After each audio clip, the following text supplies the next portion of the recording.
The type of recipe that you only make when you are in a crunch. I had a friend come over and I needed to make something delicious for her, so I chose to make this vegan quiche. Let's get started. My vegan quiche doesn't require much skills or experience. After you chop all your vegetables, you can choose whatever flavor you like. For us today, we chose onions because onions are always perfect. You can either choose onions or garlic. Onions are easier.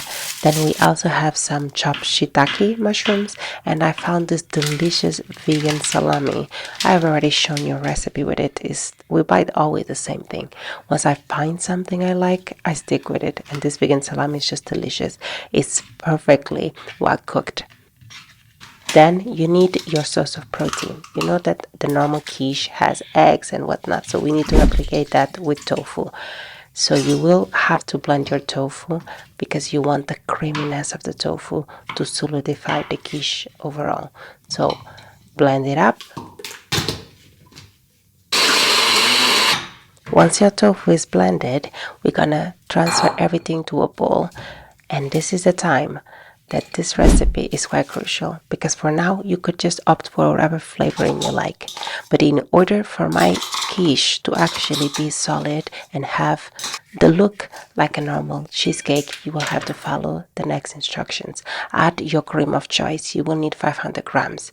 In terms of flavoring, you can add whatever you like. I chose really simple flavors, but stick to what you know. Then always add some vegan cheese or replacement cheese. I chose this cheese that is kind of like cheddar because people online said that cheddar goes really well with quiche. So I chose this cheddar cheese for pizza. And then you need overall cornstarch. Cornstarch will have all the ingredients combined. If you don't have it, you can also use agar-agar, but you will have to use really small measurements of it.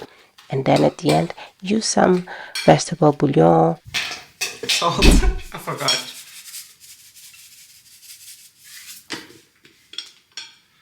I also added extra olive oil just for the thingy flavor.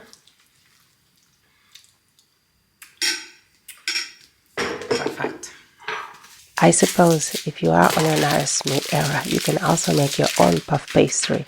But as I said, this was a recipe to be done on a crunch. Since I don't have time to make my own puff pastry, just buy something from the supermarket. I believe most puff pastries are vegan. So just choose the one made for quiche and you are ready.